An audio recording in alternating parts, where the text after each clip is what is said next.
राधे राधे दोस्तों, कैसे हैं आप सब। आशा करती हूँ आप सभी ठीक होंगे, स्वस्थ होंगे। आप सभी को कार्तिक मास की हार्दिक शुभकामनाएं। हरि और माधव की कृपा पर सदैव बरसती रहे। कार्तिक मास भगवान विष्णु को समर्पित है। इस मास में किया गया दान पुण्य, दीपदान, तीर्थ यात्रा का अनेकों गुना फल प्राप्त होता है। इस माह में तुलसी की सेवा से भगवान श्री हरि प्रसन्न होते हैं। आइए जानते हैं कार्तिक मास का और क्या महत्व है। कार्तिक मास महात्म्य कथा अध्याय 1। मैं सिमरू माता शारदा, बैठी जीव्या आए, कार्तिक मास की कथा लिखे कमल हर्षाए। नैमिषारण्य तीर्थ में सूत जी ने 88,000 सनकादि ऋषियों से कहा, अब मैं आपको कार्तिक मास की कथा विस्तार पूर्वक सुनाता हूँ, जिसका श्रवण करने से मनुष्य के सभी पाप नष्ट हो जाते हैं और अंत समय में वैकुंठ धाम की प्राप्ति होती है। सूत जी ने कहा, श्री कृष्ण जी से अनुमति लेकर देवर्षि नारद के चले जाने के पश्चात सत्यभामा प्रसन्न होकर भगवान श्री कृष्ण से बोली, हे प्रभु, मैं धन्य हुई, मेरा जन्म सफल हुआ। मुझ जैसी त्रैलोक्य सुंदरी के जन्मदाता भी धन्य हैं, जो आपकी 16,000 स्त्रियों के बीच में आपकी परम प्यारी पत्नी बनी। मैंने आपके साथ नारद जी को वह कल्प वृक्ष आदि पुरुष विधि पूर्वक दान में दिया, परंतु वही कल्प वृक्ष मेरे घर लहराया करता है। यह बात मृत्यु लोक में किसी स्त्री को ज्ञात नहीं है। हे त्रिलोकीनाथ, मैं आपसे कुछ पूछने की इच्छुक हूँ। आप मुझे कृपया कार्तिक महात्म्य की कथा विस्तार पूर्वक सुनाइए, जिसको सुनकर मेरा हित हो और जिसके करने से कल्प पर्यंत भी आप मुझसे विमुख ना हो। सूत जी आगे बोले, सत्यभामा के ऐसे वचन सुनकर श्री कृष्ण ने हंसते हुए सत्यभामा का हाथ पकड़ा और अपने सेवकों को वहीं रुकने के लिए कहकर विलास युक्त अपनी पत्नी को कल्पवृक्ष के नीचे ले गए। फिर हंसकर बोले, हे प्रिय, 16,000 रानियों में से तुम मुझे प्राणों के समान प्यारी हो। तुम्हारे लिए मैंने इंद्र एवं देवताओं से विरोध किया था। हे कांते, जो बात तुमने मुझसे पूछी है उसे सुनो। एक दिन मैंने तुम्हारी इच्छा पूर्ति के लिए गरुड़ पर सवार होकर इंद्रलोक जाकर कल्प वृक्ष मांगा। इंद्र द्वारा मना किए जाने पर इंद्र एवं गरुड़ में घोर संग्राम हुआ और गौलोक में भी गरुड़ जी ने गौओं से युद्ध किया।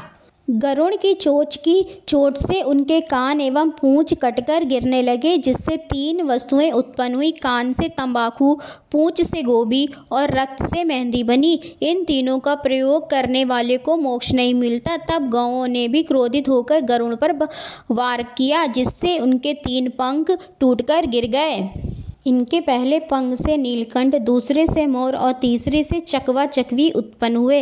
हे प्रिय, इन तीनों का दर्शन करने मात्र से ही सुफल प्राप्त हो जाता है। यह सुनकर सत्यभामा ने कहा, हे प्रभु, कृपया मुझे मेरे पूर्व जन्मों के विषय में बताइए कि मैंने पूर्व जन्म में कौन कौन से दान, व्रत व जप नहीं किए हैं। मेरा स्वभाव कैसा था, मेरे जन्मदाता कौन थे और मुझे मृत्यु लोक में जन्म क्यों लेना पड़ा। मैंने ऐसा कौन सा पुण्य कर्म किया था जिससे मैं आपकी अर्धांगिनी हुई। श्री कृष्ण ने कहा, हे प्रिय, अब मैं तुम्हारे द्वारा पूर्व जन्म में किए गए पुण्य कर्मों को विस्तार पूर्वक कहता हूँ, उसे सुनो। पूर्व समय में सतयुग के अंत में मायापुरी में अग्निगोत्र में वेद वेदांत का ज्ञाता देवशर्मा नामक एक ब्राह्मण निवास करता था। वह प्रतिदिन अतिथियों की सेवा, हवन और सूर्य भगवान का पूजन किया करता था। वह सूर्य के समान तेजस्वी था।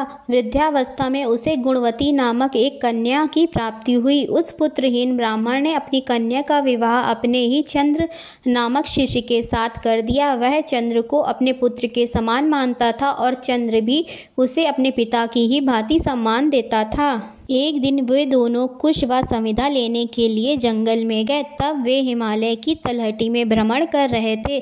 तब उन्हें एक राक्षस आता हुआ दिखाई दिया। उस राक्षस को देखकर भय के कारण उनके अंग शिथिल हो गए और वे वहां से भागने में भी असमर्थ हो गए।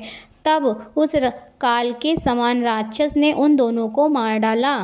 चूँकि वे दोनों धर्मात्मा थे, इसलिए मेरे पार्षद उन्हें मेरे वैकुंठ धाम में मेरे पास ले आए। उन दोनों द्वारा आजीवन सूर्य भगवान की पूजा किए जाने के कारण मैं दोनों पर अति प्रसन्न हुआ। गणेश जी, शिव जी, सूर्य व देवी, इन सब की पूजा करने वाले मनुष्य को स्वर्ग की प्राप्ति होती है। मैं एक होता हुआ भी काल और कर्मों के भेद से 5 प्रकार का होता हूँ। जैसे एक देवदत्त, पिता, भ्राता आदि नामों से पुकारा जाता है। जब वे दोनों विमान पर आरूढ़ होकर सूर्य के समान तेजस्वी रूपवान चंदन की माला धारण किए हुए मेरे भवन में आए तो वे दिव्य भोगों को भोगने लगे। ओम नमो नारायणा, ओम नमो भगवते वासुदेवाय। आशा करती हूँ आप सभी को यह वीडियो अवश्य पसंद आई होगी। अगर आपको यह वीडियो पसंद आई हो तो प्लीज़ इसे लाइक करें, हमारे इस चैनल को सब्सक्राइब अवश्य करें और अपने दोस्तों के साथ इस वीडियो को शेयर करें। राधे राधे।